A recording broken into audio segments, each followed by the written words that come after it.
Mesdames et messieurs, bonsoir. Focus aujourd'hui sur les littératures africaines. Dans l'invité de la rédaction, la chaire des littératures et des arts africains nous emmène le 15 et 16 mai à la découverte des trésors cachés de notre continent. Un continent aux 1000 visages et aux 1000 voix. Éclairage sur le colloque international de l'Académie du Royaume du Maroc, un colloque qui mène une réflexion sur une approche classificatoire des littérateurs africains et afrodescendants, champs, paramètres et reconfiguration de la réception. Un colloque placé donc sous le signe de la réflexion. Nous tenterons aujourd'hui de tracer les contours de la narration africaine, l'occasion de s'interroger sur les mécanismes de la renommée et la manière de classer les écrivains et les critiques littéraires.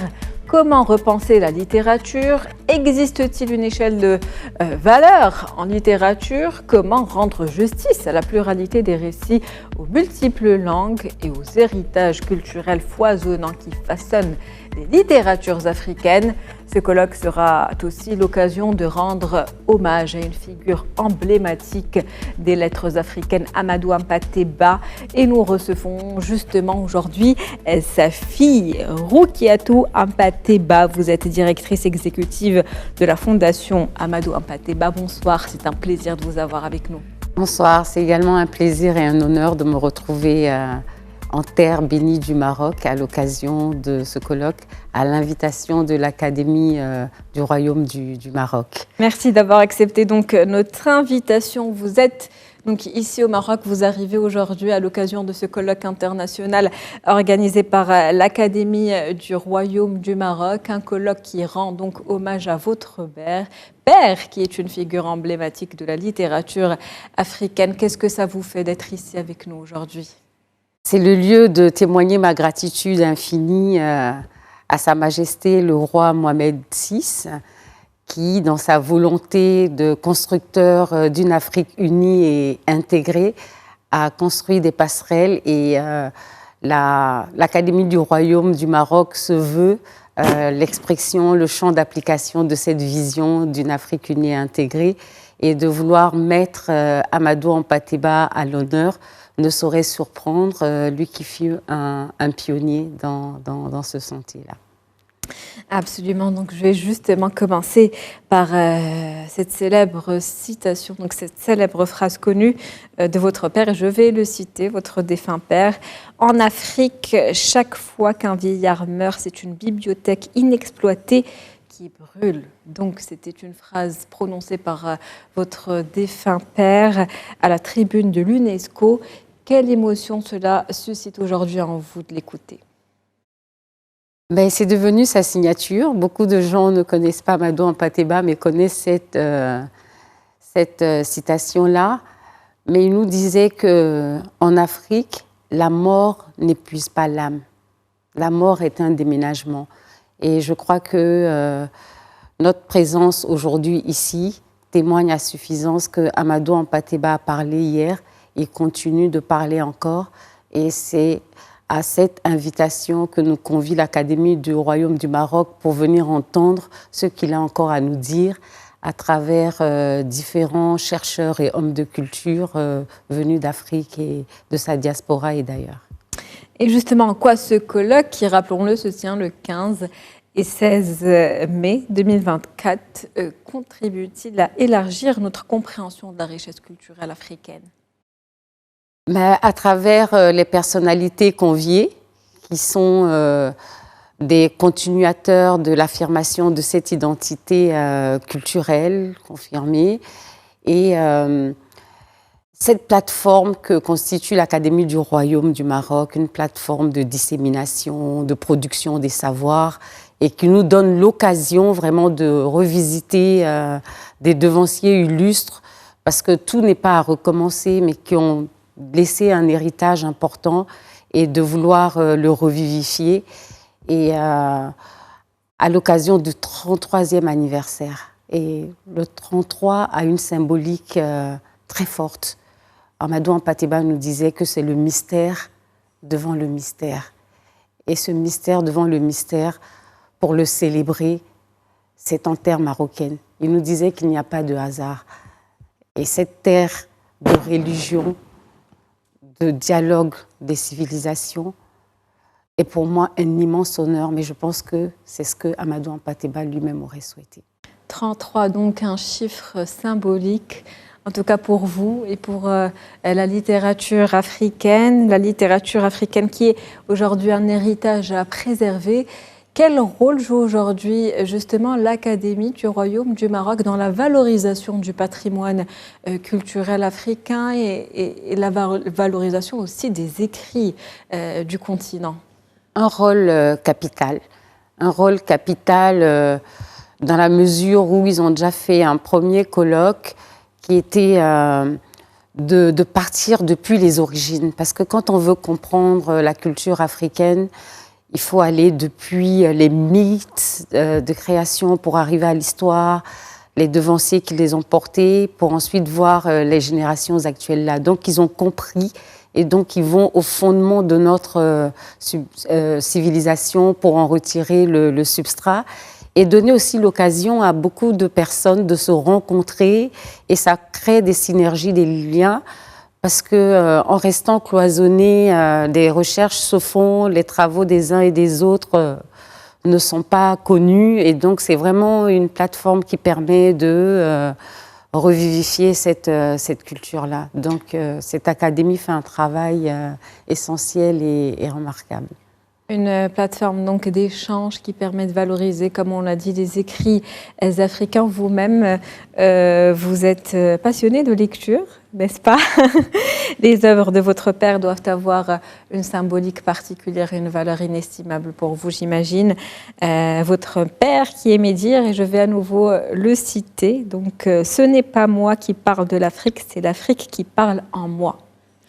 Je pense que cette conception, on la partage avec le secrétaire perpétuel de l'Académie du Royaume du Maroc, à qui je témoigne toute ma reconnaissance, parce que c'est la deuxième fois que je viens. Et la première fois, on a vu la mise en relation dans une volonté de réconciliation des Dogons et des Peuls. Et Amadou Hampâté-Bâ, en tant qu'il a contribué à cette conciliation, réconciliation des peuples, et j'étais invitée encore à cette occasion-là. Amadou Hampâté-Bâ a eu la chance d'aller à l'école africaine avant d'avoir accès à l'école occidentale, et il a compris qu'il fallait conserver, donc il a gardé une certaine fidélité aux racines de la civilisation, et il a collecté pour sa postérité des écrits énormes qu'il lui-même a porté, parce que ce dont il parlait, il a vraiment vécu. Et il a permis de manière insigne à une meilleure appréciation de cette culture qui était vue seulement comme exotique, folklorique, mais de voir toute la dimension philosophique profonde, la dimension scientifique de cela. Et je pense que c'est cette reconnaissance-là que sa postérité lui porte. Et justement, quel rôle crucial a-t-il joué dans justement la promotion des écrits africains et dans leur préservation? Il faut dire que si Amadou Hampâté-Bâ n'avait pas existé, l'Afrique aurait perdu une source profonde de ces civilisations, parce qu'il a été au carrefour. Au carrefour, il a été à une période charnière, il était initié. Et s'il n'avait pas recueilli pour transmettre, aujourd'hui, on n'aurait pas eu tout ce dont on dispose. Mais il a aussi décomplexé les Africains par rapport à leur culture. Parce qu'on a tellement, avec la colonisation, qui disait que cessez d'être vous pour être nous, sans que nous ayons les mêmes droits. Après, les Africains ont voulu s'européaniser et encore s'européaniser. Et lui, Hampâté-Bâ, qui venait nous montrer que la tradition n'est pas l'antagonisme du modernisme et qu'il faut que la tradition élague elle-même les branches qui meurent, mais de garder le substrat qui est notre âme et sans laquelle on peut mener aucune combat. Et donc, il s'est servi, par exemple, de la langue française qu'il venait d'avoir pour transcrire tout ce qu'il avait comme connaissance, parce qu'il dit qu'il faut faire une différenciation entre la connaissance et l'écriture. C'est pour ça qu'il considérait qu'il était issu du pays des savants illettrés. dit donc il n'a pas été nourri qu'à la philosophie des Jean-Jacques Rousseau, etc. Mais il y avait des grands penseurs qui existaient. Et je pense que quand il dit en Afrique, chaque fois qu'un vieillard meurt, c'est une bibliothèque qui brûle, c'est par rapport à ceux qui n'ont pas eu la chance de transmettre tout leur savoir là. Donc il a été le porte-voix de tout cela, mais c'était en même temps pour attirer l'attention des Africains de se réafricaniser, pour ne pas rompre et perdre leur âme. Et je pense que c'est ce travail que Médien et l'Académie du Royaume du Maroc et tous les jeunes Africains conscients sont en train de mener. Un travail important, donc celui de se décomplexer, comme vous l'avez dit, décomplexer en tout cas les Africains par rapport à leur propre culture et le fait de laisser des écrits, les écrits qui restent, ce ne sont pas des paroles volatiles. Et justement, je le disais en présentation, vous êtes directrice exécutive de la Fondation Amadou Hampâté-Bâ. Comment vous êtes-vous venue l'idée de créer cette fondation? C'était pour perpétrer un petit peu ce travail qui a déjà été entamé par votre père? Oui, ma relation à Hampâté-Bâ dépasse les liens d'affectivité qui structurent les relations de père en fille, même si on avait une relation assez intime. En faisant des études, j'ai découvert la dimension historique d'Amadou Hampâté-Bâ à travers le regard des autres porté sur lui. Je suis allée à sa rencontre et j'ai plus pu le quitter parce que quand on lit une des phrases, c'est pas seulement des grandes phrases, mais ça transforme les vies, ça purifie l'âme. Et donc, ce que j'avais reçu, et lui-même de son vivant, tout ce qu'il avait recueilli, il avait commencé à le transmettre. Mais cette œuvre d'intérêt général, dont Madame Hélène Ekman, qui était exécutrice testamentaire, a pris le relais, elle a accompli un travail remarquable. Après sa mort, tout ça pouvait disparaître et il ne fallait surtout pas que la fameuse phrase s'applique à lui. Donc la famille s'est organisée, appuyée par des bonnes volontés, l'État de la République de Côte d'Ivoire, pour créer la fondation en janvier 2002. Et en 2013, elle était reconnue comme association d'utilité publique. Et depuis 2019, elle bénéficie sous la houlette de la directrice générale de l'UNESCO, d'un accompagnement parce qu'il y a des milliers de manuscrits non exploités qui étaient là dans des conditions de conservation précaires. Et donc l'UNESCO nous appuie pour la sauvegarde. Et les archives nationales de Corée aussi, par l'entremise de l'UNESCO. Et là, maintenant, nous sommes en train d'avoir une grande visibilité que nous offre aussi l'Académie pour nouer d'autres partenariats parce que ce patrimoine n'appartient pas à Amadou Hampâté-Bâ, sa famille, ni au Mali, son pays d'origine, ni à la Côte d'Ivoire, son pays d'adoption, mais à l'Afrique et au-delà. Il est marocain, il est africain, il est universel. Un patrimoine donc africain et universel. Il faut dire aussi que Amadou Hampâté-Bâ a réussi à faire ce lien entre oralité et écriture, ce qui est important, n'est-ce pas? Tout à fait. Il disait que l'oralité est la mère de l'écrit et que les évangiles sont restés des centaines d'années à l'état oral avant d'être transcrites. Et donc, pour lui, une pensée, parce qu'elle est écrite, n'est pas plus vraie que le fait qu'elle soit orale. Au contraire, l'oralité engage la personne et il s'est battu pour la reconnaissance des sources orales comme source d'écriture de l'histoire. Parce qu'on a eu des grands empires, des grands royaumes, là où on n'avait pas d'écriture, mais il y avait une organisation sociale bien structurée, il y avait des valeurs qui étaient véhiculées et ces connaissances étaient transmises de génération en génération. Mais Amadou Hampâté-Bâ, dans sa posture, vivait bien sa double culture qu'il considérait comme un facteur d'enrichissement. Il a dit qu'il y a des situations malencontreuses qui sont arrivées, mais il ne faut pas s'enfermer là-dedans. Il dit tout ce qui stagne est appelé à pourrir. Même la culture africaine, il dit qu'il ne s'agit pas de reconsidérer une Afrique féodale, exemple de tout apport. Il faut prendre ces apports-là et se servir de ces apports pour mieux élaborer notre matière. Et c'est ce qu'il a fait. Il a dit, n'eût été la langue française, tout ce qu'il avait comme connaissance allait disparaître avec sa propre mort. Et il faisait la part des choses. Il était très reconnaissant d'avoir cette double culture-là qui est aussi facteur d'enrichissement. Et la Fondation se bat justement pour continuer cette œuvre d'intérêt général inachevée dans Pateba, pour rester un lien organique qui relie le fœtus à la sève nourricière, continuer ce travail de transmission auprès des jeunes générations, parce que cette pensée est encore d'actualité.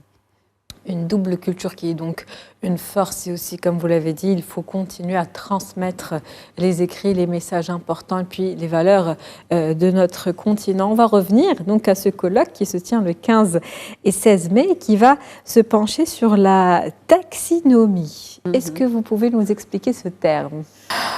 La taxinomie, c'est la classification scientifique des données, parce que il faut mettre un certain ordre dans des données.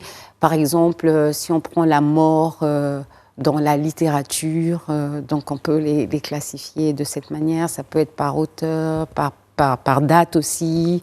Donc ça permet de mieux structurer les choses pour pouvoir mieux les coordonner. Et quand les chercheurs ont besoin d'un champ spécifique, ils peuvent aller les trouver facilement. Et c'est à cette tâche que s'attelle l'Académie du Royaume du Maroc à vouloir mettre en place, parce que ça n'existe pas en tant que tel. Justement, on est en train de parler de la mise en place d'un système de classification, n'est-ce pas ? Tout à fait, exactement. Et on ne sait pas encore sur quels critères. Voilà, il y aura plusieurs critères, donc c'est à ça qu'on invite à la réflexion, mais c'est essentiel de pouvoir le faire. Taxinomie, donc, qui dit qu'il y a plusieurs échelles de valeurs pour tout, en tout cas. Tout la littérature a aussi ses valeurs. Que pouvez-vous nous dire sur les échelles de valeurs de la littérature ? Il y en a plusieurs. Hein. Il y a des excellentes littératures, il y a des moins bonnes, mais ça dépend de là où on se situe, de quel support les gens utilisent pour transmettre leur ordre intérieur. On peut avoir une très belle correspondance, on peut avoir un bon roman, mais ça dépend aussi des messages qui sont véhiculés, la manière dont ils sont véhiculés, et puis bon, chacun de percevoir, d'apprécier aussi les œuvres selon les différentes sensibilités. Et justement, quelle place occupe aujourd'hui la subjectivité dans la littérature, selon vous ? Je dirais que, comme pour tout artiste, parce que Pateba disait que les artistes sont pour le monde contemporain ce que le levain est pour le pain. Parce qu'il disait qu'il y a une différence entre voir et regarder. Parce que on regarde avec les yeux, mais on voit avec l'esprit. Donc les écrivains et tout ont un ordre intérieur, une sensibilité qu'ils veulent nous transmettre. Donc, mais cette appréciation aussi, elle est individuelle. Donc voilà, entre l'objectivité, la subjectivité, en tout cas... Des écrivains qui voient en tout cas avec l'esprit. Et quand on parle justement de littérature, existe-t-il aujourd'hui des barrières, on va dire linguistiques, géographiques, peut-être de genre? Est-ce qu'on peut parler d'une littérature en poulard? Mais je pense que la littérature est déjà l'instrument qui bannit toutes les frontières, un lieu commun où tous pouvons nous retrouver. Il y a beaucoup de traductions qui sont faites et il y a une littérature poulard très très certainement. Et Amadou Pateba lui-même va s'atteler à mettre au point un alphabet Peul, en partant de tout ce que le Peul avait en commun avec la phonétique latine, tout ce que le Peul avait en commun avec l'alphabet arabe et les sons spécifiques au Peul. Et sur cette base-là, il va faire l'alphabet Peul, qui est une immense contribution. Et en 1966, l'UNESCO va adopter, et c'est sa méthode qui sert de transcription unifiée de toutes les langues africaines. Il y avait des petits alphabets qui étaient faits, mais elles n'étaient pas unifiées. Tandis que là, tous ceux qui parlent le français ou l'arabe sont capables de se faire comprendre, d'écrire leur langue. Parce qu'il estimait que le problème des langues africaines sont celles sur lesquelles la jeune Afrique s'est le moins bien posée. Alors qu'on a des milliers d'idiomes, et ne serait-ce qu'en perdre un serait dommage. Parce qu'il dit la personne humaine est comme un coffre rempli de joyaux, et son parler est la clé qui permet d'accéder cette culture profonde-là.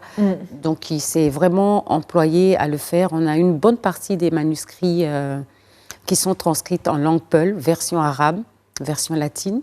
Soit dit en passant, il a traduit aussi le Coran en peul, parce qu'il estimait que les gens apprenaient par cœur sans comprendre l'essence. Il a dit que c'était important qu'ils puissent comprendre ça. Donc, une des missions de la Fondation serait aussi de vulgariser cet alphabet. Et justement, on arrive déjà au terme de l'entretien, mais puisqu'on parle de spiritualité, il serait important de parler de la sensibilité qu'a toujours eue votre défunt père par rapport donc, à la spiritualité. Que pouvez-vous nous dire sur sa spiritualité? Il faut dire qu'il a écrit un livre qui s'appelle « Jésus vu par un musulman ». Voilà. Alors, Amadou Hampâté-Bâ était un musulman, un soufi, un grand cheikh de l'ordre de la Tidjania. Il a été élevé à ce grade-là en 1951 à Ain Mine et il pouvait ordonner 10 mokadem. Et il était, en même temps qu'il était soufi, qu'il était très imprégné de sa religion, de sa croyance. Pour lui, chaque religion avait un but commun, c'est de bâtir la fraternité humaine. Parce que les fondamentaux de chaque religion sont les mêmes. Donc, il était très ouvert aux autres religions. Et par rapport à la religion chrétienne, on a de nombreux manuscrits où il a fait même une étude comparative entre le pater chrétien et la Fatiha musulmane pour voir qu'il y a que 7 versets. Il a fait une étude comparative aussi entre les rituels de l'imam dans la mosquée et le prêtre. Et il a fait de nombreuses conférences, dont une Jésus vu par un musulman, où il nous montre justement que Jésus a vécu 33 ans, et 33 qui est le nombre de vertèbres qui permet à l'homme de s'asseoir. C'est pour ça que le 33 est encore important et qu'on se trouve dans ce pays, le Maroc. Et j'irai d'ailleurs à Fès pour aller me recueillir sur la tombe du grand Cheikh Ahmed Tidiane. Donc c'était un homme du dialogue des religions. En pleine guerre des 6 jours, il a organisé une prière œcuménique entre lui, musulman, un rabbin et un prêtre. Ils ont prié pour la paix, ils ont allumé la calandre de la paix. Et ce n'était pas seulement des mots ou des démonstrations, mais il le vivait pleinement. Contre tout extrémisme, il a prôné le dialogue, le juste milieu et l'essence, l'amour de Dieu dans ce qu'il a d'universel. Et même les religions africaines, ils considéraient qu'elles étaient gages de progrès et qu'on n'a pas forcément attendu les religions révélées pour avoir cette croyance en un Dieu. Mais en même temps, il a essayé de voir tout ce qu'ils ne sont pas incompatibles avec l'associationnisme et il a dit que ce sont des valeurs pures qu'il fallait respecter parce que le respect du minéral, de l'animal, du végétal, de la parole donnée, la sacralité dans les choses, le respect, pour lui, c'est des valeurs fondamentales qu'il faut conserver. Donc, il disait, l'islam, par exemple, est spécificité culturelle africaine. Il ne faudrait pas perdre notre culture au détriment d'une dogme, qui sont 2 choses différentes et qui peuvent bien se combiner et assurer, au contraire, l'équilibre. Et c'est sur ce dernier message que se termine donc cet entretien, la religion pour bâtir, comme vous l'avez dit, l'unité de l'homme. Merci à vous, Roukiatou Hampâté-Bâ. Je rappelle que vous êtes directrice exécutive de la Fondation Amadou Hampâté-Bâ. C'était un plaisir de vous avoir avec nous ce soir. Merci pour votre écoute et votre ouverture. C'est la fin de l'invité de la rédaction pour ce soir. On se retrouve demain avec un nouvel invité. Très bonne soirée.